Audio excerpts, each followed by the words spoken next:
Hi. Well, so far this year we've released Crusader Kings 2 and an expansion for Victoria 2, A House Divided. Crusader Kings 2 has been a fantastic release. The fans have all loved it, and we currently have some upcoming DLC for this. We have a ruler designer coming out soon, or actually, what date is it? Yeah, or maybe it's out by now. I'm not 100% certain. And then we have a whole bunch of other cool expansions coming along. We're planning to throw in playable Muslims and look at adding in, playable pagans and all, and cool DLC packs tailored to regions, so to add a greater experience to CK2.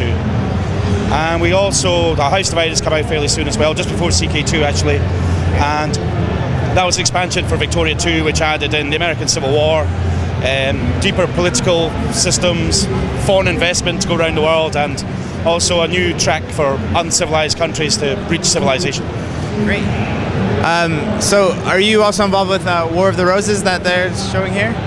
No, I'm afraid not, actually. Okay. I'm actually here on a discussion panel, but since the company's flying me over, they decided to put me to work while I'm here, so I've been manning the booths for War of the Roses as well. Oh, great. So I know that Victoria and those are very story-driven. They're strategy games, but also very focused on politics and family relations and things like that. What was your inspiration to create games of that nature?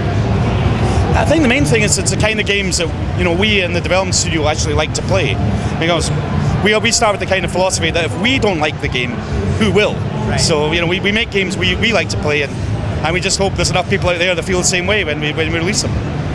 Right.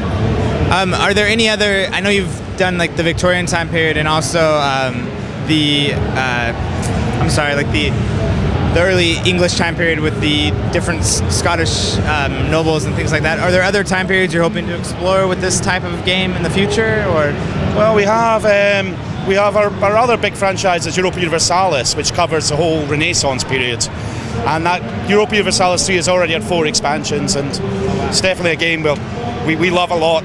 It's probably our favourite in the office, and we'll definitely be either doing another expansion on that game or a sequel at some point. Great. Would you ever do a more modern, Cold War or something of that?